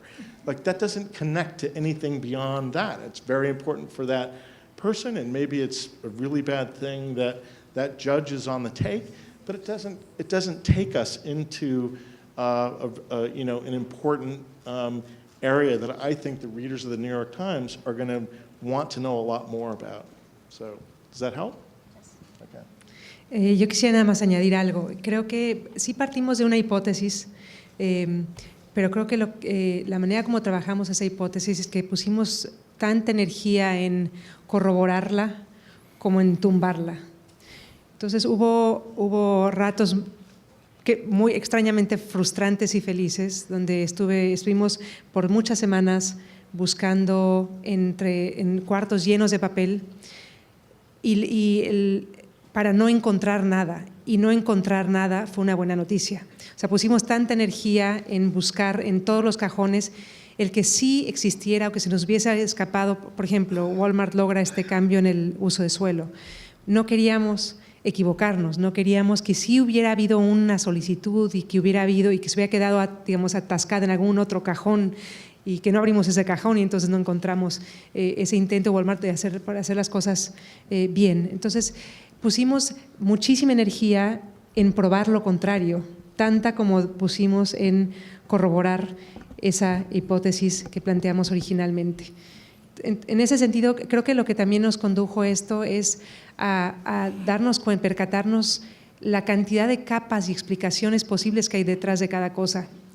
Pasamos todo este tiempo, eso nomás fue digamos, el encontrar cada vez otras posibles explicaciones, nada más nos hizo ser muchísimo más juiciosos, más cautelosos, y que llegado el momento pudiéramos afirmar con mucha más contundencia cuando sí ya teníamos algo, ¿no? Pero hicimos mucho por atacar nuestra propia hipótesis.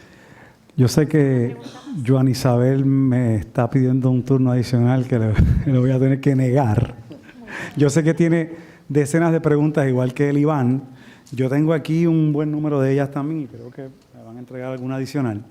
He intentado, mientras escuchaba a David y a Alejandra y a las preguntas de los compañeros, tratar de sortear un poco los temas, ¿no? Para ver si podemos consolidar algunas de ellas. Yo creo que lo he logrado, así que vamos a tratar de comenzar por la que tenía más, digamos, donde había un tema donde había más preguntas, y se refiere al asunto de la seguridad de ustedes, al hecho de que hayan recibido o no amenazas a su seguridad, ya fuera en Estados Unidos o en México. Nos preguntan en esa misma línea de las amenazas, por supuesto, la presión de funcionarios locales o funcionarios de Estados Unidos, presión de la propia empresa, directa o indirecta, por conseguir descarrilar esta investigación. Y si en algún momento estuvieron en la posición o en la situación de darse por vencidos y cómo superaron ese momento, si es que lo hubo. So first of all, by and large, obviously, when you're dealing with the Walmarts of the world, they don't hire hitmen, okay? They hire lawyers and they hire PR people. And where they hit you is they hit you with advertising campaigns or libel lawsuits or things like that. Now, having said that, there were certainly times when, you know, we were knocking on doors of municipal officials, essentially getting ready to ask them, did you take a bribe from Walmart? When things got a little bit dicey. And I'll tell you one story. We were on the trail of the former mayor of this town, Teotihuacan, north of Mexico City. This is a guy who, according to his own financial disclosure reports, had absolutely no money in the bank. And then literally right around the same time, Walmart's internal records showed roughly $200,000 in bribe payments, suddenly built this roughly $200,000 ranch. And it was this really beautiful ranch, you know, overlooking the pyramids. And so I was like desperate to get a photo of this ranch. I mean, I just wanted to show it in the mess with the pyramids in the background and everything. And so we had actually considered hiring a hot air balloon, okay, to float gently over his beautiful ranch so we could get the perfect photograph. And it sort of dawned on us after we'd had a few increasingly tense encounters with this mayor that it might be a really bad idea to be staring down from a hot air balloon, taking pictures of his spread. And so we decided to maybe cancel that particular photo shoot. I mean, I'm making light of this. Obviously, in Mexico, there are journalists who are facing incredible violence from the cartels. We didn't approach anywhere near that kind of thing. What we did is we try to use common sense. We try to travel together. We try to make sure that when we were doing those kinds of interviews, we had strength in numbers, that we had a photographer with us, things like that. And we thought hard about the right way to, I mean, my way of handling those kinds of interviews, I never am like going up to somebody and saying, did you take a bribe from Walmart? I'm like, I'm trying to be like just kind of I'm like trying to be Columbo, right? And just sort of like come at it like, this really doesn't make sense. Can you, So, anyway. Yeah, yo creo que además a la hora de confrontar a los protagonistas de esa historia, sí, además tuvimos auténticamente el interés por conocer su explicación y su versión de las cosas. Y fuimos una vez y otra vez y una tercera vez. A este alcalde incluso le llegamos a sugerir, señor, encuentre usted las facturas y le ayudamos a poner orden. Seguramente ahí puede estar la explicación para esta, ¿no? Le ayudamos, tráiganos sus estados de cuenta y le ayudamos, ¿no? Pero creo que lo hacíamos con el auténtico interés de estar absolutamente seguros de que de saber si había otra explicación posible o estar absolutamente seguros de que no la había. Entonces creo que eso también nos aseguró, nos blindó en el reporteo. Preguntan también varias personas en términos ya de la situación particular de Puerto Rico un poco y también el asunto de cómo persuadir al editor del medio para llevar a cabo esta investigación. Y la pregunta en concreto inicial es cómo los periodistas investigativos en Puerto Rico pueden desarrollar investigaciones de esta naturaleza en una economía tan pequeña en la que las grandes cadenas dominan el mercado de anuncios y en esa misma línea, cómo persuadir al editor del medio cuando la compañía podría ser un fuerte anunciante del medio de comunicación.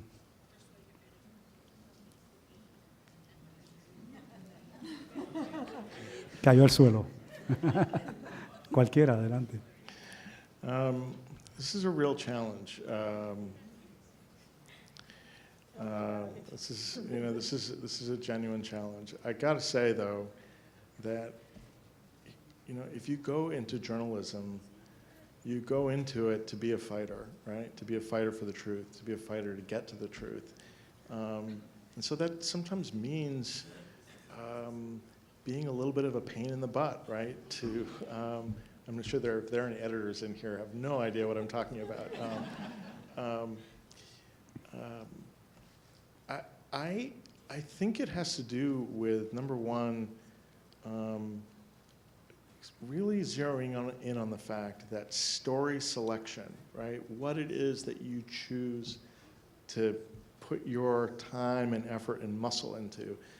Like that decision, I really mean this, that's the single most important thing that investigative reporters do. There's only so many of us in the world.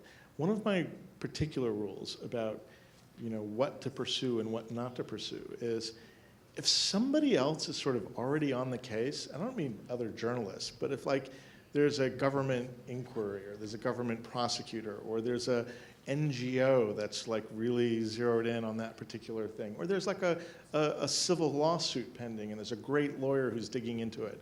Like I tend not to do any of those kinds of stories because someone's sort of already on the case. And so the thing is to find those stories that connect to something that's genuinely important, and that no one else is going to look at it but for you. And my experience with editors, and I didn't work at the New York Times my whole life. I've worked at some smaller newspapers as well, but my experience consistently is that when you are able to get your editor excited in the importance of that story and your ability to deliver that story, they find ways to fight off advertisers, to fight off publishers, to fight off the bean counters, and to give you the space to do really important journalism. So I just think, that especially reporters say, oh, I would never get 2 years to go to Mexico a million times. I would never get, you're like working in a different universe for me. What you say has no relevance to my life. Like, first of all, I didn't always have that, number one. But second of all, like, guess what? Like, yeah, it's tough. It's really hard. So what? Suck it up. Find a way to do your job. Tough love.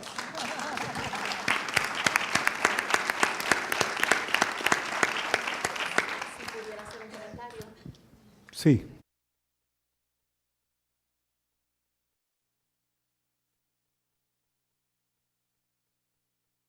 De la clase política. Y eso tiene un precio. Aquellos que llevamos algún tiempo haciendo cobertura de negocios, haciendo cobertura de empresas, eso tiene un precio. Y hay momentos en los cuales uno vacila, hay momentos en los cuales uno se asusta, hay momentos en los cuales se sigue a uno, aunque no lo crean, en este lugar, territorio colonia, lo que llaman USA. Sí se sigue a los periodistas que escribimos de estos temas. Y sí hay empresas que recortan sus presupuestos de publicidad cuando ven titulares que no les gustan. Hay empresas que ya no están operando y que cuando nosotros publicamos lo que publicamos, decidieron recortar sus presupuestos de publicidad o eliminarlos. Y la pregunta que uno se hace es, bueno, pues, ¿para qué vamos a seguir haciendo este trabajo, verdad? Bueno, pues, si estamos ahí por pauta de publicidad, pues ciertamente esa es una preocupación del ejecutivo de ventas. Esa no es la preocupación de nosotros, los periodistas y las periodistas. Curiosamente, hace muchísimos años, entrevisté a un banquero, que ya no es banquero, y cuando lo entrevisté, era muy amable, era un buen tipo, hombre, pero muy bien. Entonces, terminamos la entrevista, hablamos de muchísimas cosas, de por qué habían postdatado documentos, etc., ¿no? Y luego de que terminamos la entrevista me dice, oye, no sé si sabes que yo soy amigo entrañable de tal persona en la división de ventas. Y me dijo, por favor, cuando regreses al periódico, apreciaré que lo saludes de mi parte. Y yo le dije que me encantaban sus buenas intenciones, pero que lamentablemente la división de ventas y redacción quedaban en 2 edificios separados y que no iba a poderle dar el recado. Así que eso sí pasa en este lugar, que tiene un poco de viso de Corporate America, para bien y para mal. Y hay algo que yo aprendí hace muchísimo tiempo, también con 2 laureados periodistas, Bartlett y Steele, que colaboran muchísimo con el Centro de Periodismo de Negocios en Arizona, en la Universidad de Arizona. Y hay algo con lo que yo me levanto todos los días, y es, dile a la audiencia algo que no sepa. Y bueno, pues eso nos lleva ya 10 años precisamente haciendo cosas investigativas en puro negocios. Pues aquí estamos. Y como dice él, hay días en que es bien difícil y hay días en los que simplemente hay que continuar, porque es lo que necesitamos, lo que necesita la sociedad y lo que se espera. Claro, hay periodistas como tú y como otros compañeros que, claro, a pesar de los pesares, siguen repechando y haciendo su trabajo. No tenemos 2 años, hay que agarrar mucho. Bueno, con lo que tengamos, Joana Isabel. Gracias por el comentario, muy apreciado. Y muy genuino. Bueno, hay una serie de preguntas relacionadas con las consecuencias, un poco más específicas. Voy a tratar de ir sorteando algunas de ellas. En términos concretos, ¿qué consecuencias hubo para los ejecutivos de Walmart? Preguntan, y para los políticos en México. Consecuencias inmediatas.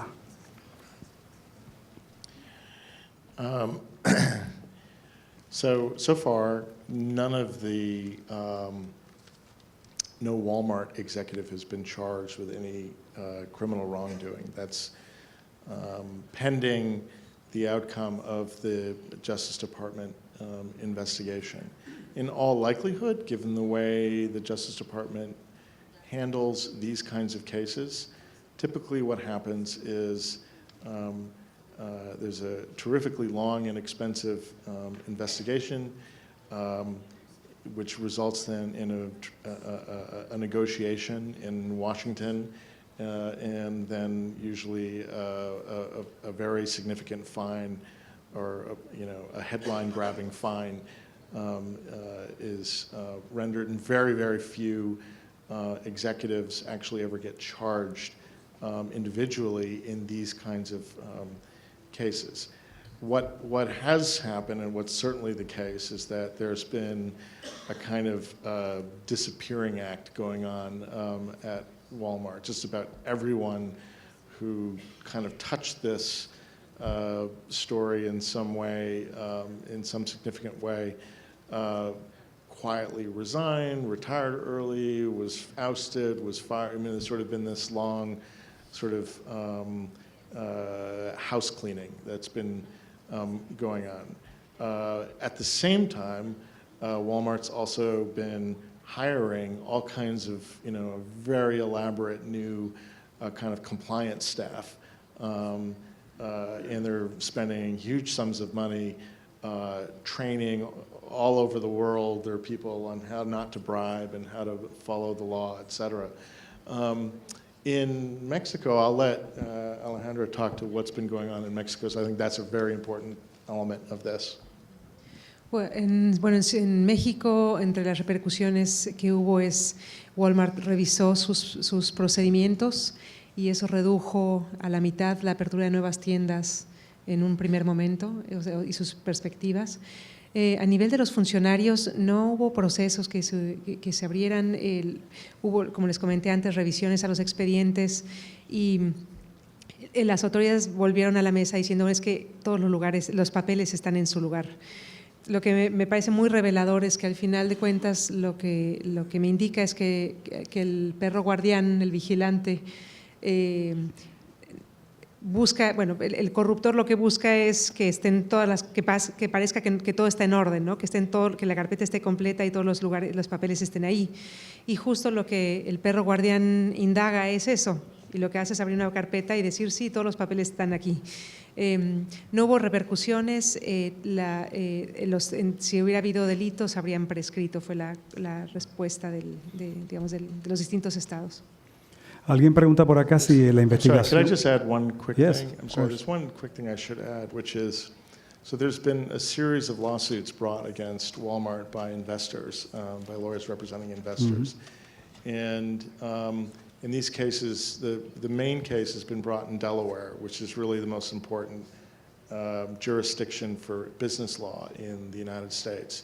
And in fact, the lawyers representing the investors have won a very significant ruling from the Delaware Supreme Court that's going to have some much broader application in business law in general, which is basically it's saying that it's giving these lawyers who are representing the investors the ability to actually themselves take depositions of top Walmart people and ask them about the events, basically standing in the shoes of the investors to see, whether or not Walmart's leaders took actions that were contrary to the interests of the investors. So there's actually a really important kind of maybe a little bit in the weeds, but an important business law story that has come from this. And by the way, one other thing, just before we did these stories, the business community in the United States was gearing up to make a really big push in Congress to water down several important provisions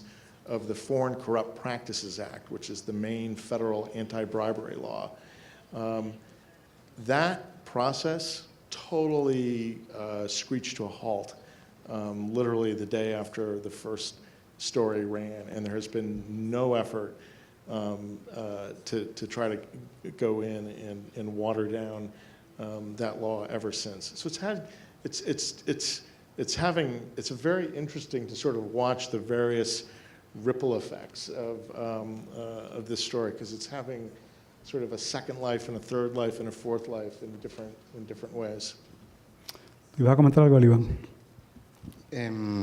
En todo este tema yo pienso que hay que añadir un elemento importante, y es el consumidor. Y ¿cómo han visto las consecuencias de el hecho de que ustedes probaron que Walmart México fue corrupto por pagar sobornos? ¿Cómo se reflejó eso en el consumidor? ¿Cómo se ve eso en el comprador que va a Walmart porque le da los precios más bajos? ¿Cuáles fueron las consecuencias para ese señor, esa señora que paga lo menos por cualquier producto? Well, there's actually one extremely, maybe the most important impact that it's had in terms of the consumer angle, and it's actually has to do with India. Okay, so Walmart, right before we published our story, has been working diligently for years and years and years to crack the Indian market. So after the stories ran, Walmart then began its own internal investigations, looking not just at what happened in Mexico, but are there other problems in places like India and Brazil and China? They found problems, and the problems were significant enough in India that Walmart actually completely abandoned its long, these are many years in the making effort to crack into that market. So that's going to have a really profound impact on how, if you're looking at it from a consumer point of view. You can look at that in a variety of different ways, either as a plus or a minus for the consumer. In the United States, as a consumer issue, it's means, absolutely nothing, except maybe, for example, in the case of New York City. New York City has been fighting hard to keep Walmart out of New York City, and these stories totally gave new legs to the movement to keep Walmart out of New York City. And there are a couple of other scattered places around the country where the stories kind of strengthened the people who are arguing that this would have a really devastating impact on, for example, small businesses and things like that. Mexico, I'll let you talk to. La reacción en México creo que tampoco la podemos apreciar del todo. Bueno, al final de cuentas lo que tenemos son los datos que Walmart reporta y no han reportado una caída en ventas en México, ¿no? Sí, una caída en su ritmo de aperturas, pero no en ventas ni en participación de mercado.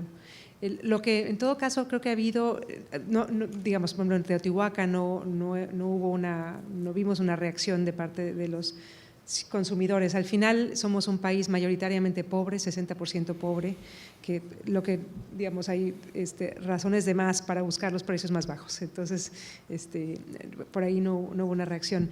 En todo caso, creo que hubo reacciones, por ejemplo, en comunidades que ya estaban teniendo sus diferencias como con Walmart. En el caso, por ejemplo, de Monterrey, en el municipio más rico de México, tenía ya unos años de conflicto con una tienda que se instaló en un terreno donde los vecinos aseguran no tenía tampoco el uso de suelo debido.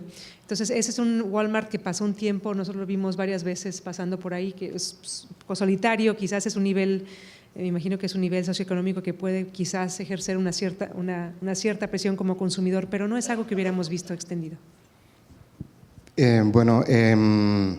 Hay una manera tal vez indirecta, y es que, no sé si ustedes saben, mientras ustedes están aquí, casualmente comienza una campaña de Walmart, una campaña de comunicación y publicidad exaltando rostros de puertorriqueños que colaboran en la compañía de algún modo. Eso es una publicidad totalmente y unas comunicaciones dirigidas para el consumidor. ¿Cómo ocurrió este asunto del manejo de la crisis ante la opinión pública en Estados Unidos y en México, si de algún modo?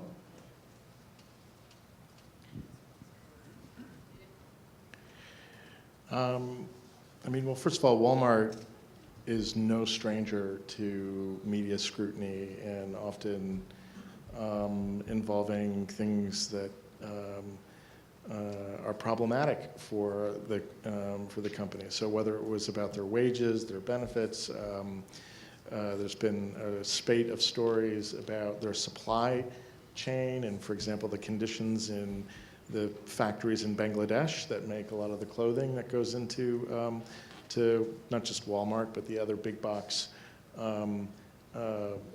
stores. And they have a very robust public relations team and arm, and they have lots of, on top of that, they have tons of PR consultants who are helping them. And they've definitely been, for a while now, I think they've been trying to make the case that Walmart is in fact a major escalator from sort of low or lower class to the middle class. That they are green. They're a green company. That they care a lot about trying to be more. They've been trying to make the case that okay, yeah, we have our. We might have our moments on the front page of the New York Times, but who we really are as a company is something quite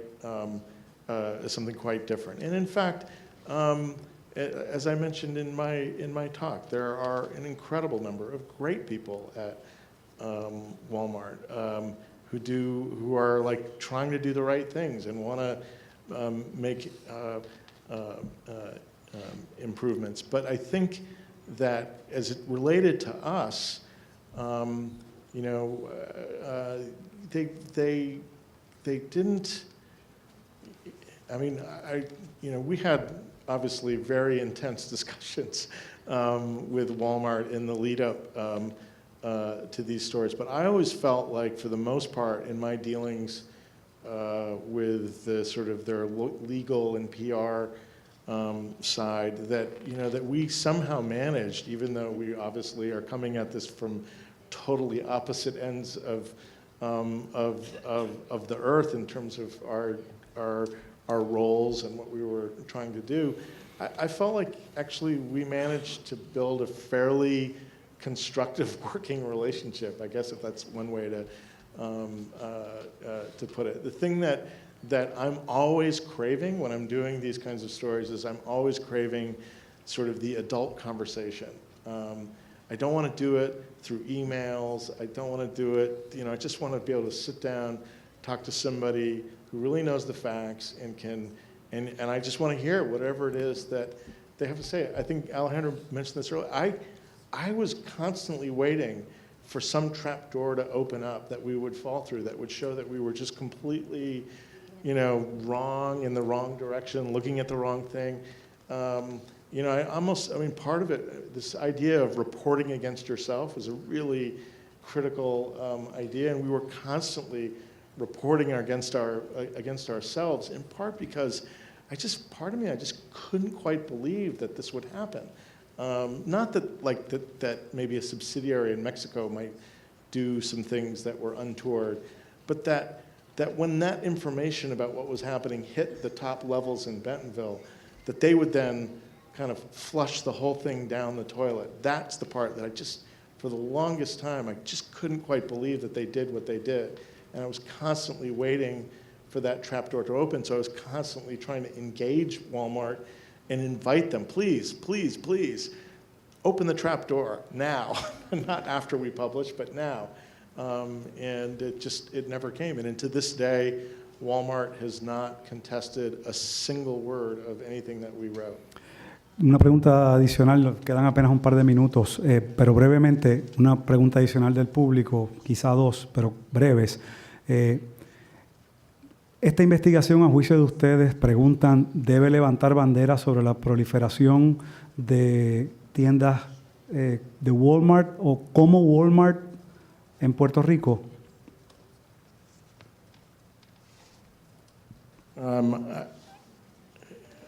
I don't think we looked some at Walmart in Puerto Rico, but we certainly didn't give it the level of scrutiny we gave to Walmart in other countries. So it's very difficult for us to render any kind of judgment on that particular question. But what I would say is, you know, I think that if you're a reporter working for any publication in Puerto Rico and there's a controversy over the opening of a new Walmart, like really dig into, well, how did they get the permits and why did they get the permits? And look hard. That's actually all reportable, doable stuff. There's another way of actually doing these giant investigations, and it's not to like report for 9 months and then do one story. It's actually report for a couple of weeks and do a story, and then report for another couple of weeks and do another story. Just sort of break it up into little pieces, right? And spin them out sort of as a breaking investigation. That's sometimes a very effective way of beginning to gain momentum and then sources on a story that you're interested in. Oh, by the way, also keep your editor appeased, at least for the moment, that you're not, completely gone from the newspaper. I mean, I go to like holidays with my family, Thanksgiving or Christmas, and they're like, do you still work for the New York Times? It's like not fun when that happens. So I mean, I do think for younger reporters, like, find a way to like, do your job, scrutinize, take a look at that. How did they get that environmental permit? And does that comport with what the rules say? And is there something weird about the way that went on? And if there is, write a story about it. Yo creo que algo que al menos a mí me llamó mucho la atención es también cuánto más debemos escuchar las voces de la gente, ¿no? Al final, estos 4 ancianos estuvieron gritando por todos lados que algo había mal y los reporteros no hicimos de buenos intérpretes. Ellos no conocían de leyes, los funcionarios sí. Los funcionarios desactivaban las opiniones de estos 4 ancianos y los reporteros no estuvimos ahí para ayudar en la traducción. Entonces yo creo que hay muchas historias que tienen que ver con la vida en las comunidades, en los barrios, en las ciudades, que tienen que ver con eso, con los permisos, con qué se construye dónde, qué se autoriza dónde. Y quienes lo sienten y lo resienten primero son los vecinos, y quizás los reporteros tenemos que estar más activamente de escuchas y de intérpretes y ser pacientes. Y también, para mí eso es algo que se desprende de esta historia, sea Walmart o sea el que sea, que se venga a sentar a nuestro lugar. Excelente. Hay varias sugerencias de miembros del público a quienes agradecemos las preguntas, bastantes preguntas y muy sustanciadas e interesantes. Hay varias recomendaciones para investigaciones que puedan hacer ustedes, entonces, Maravilla. con nombres de corporaciones, etcétera. Algunas conocidas, algunas internacionalmente conocidas. La pregunta final, y espero que David no me diga que es un secreto, es si están trabajando en algo en este momento. Cada quien por su lado. I haven't even told her what it is.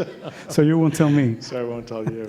But Bueno, se nos ha terminado el tiempo, lamentablemente. Agradecemos profundamente a David Barstow y Alejandra Shanik, así como a los compañeros de Iván Martínez y Isabel González. Le agradecemos a ustedes, por supuesto, por estar con nosotros aquí, apoyar esta iniciativa y sepan que son parte del Centro de Periodismo Investigativo. Contamos con ustedes en este próximo año. Gracias por estar aquí y buenas noches.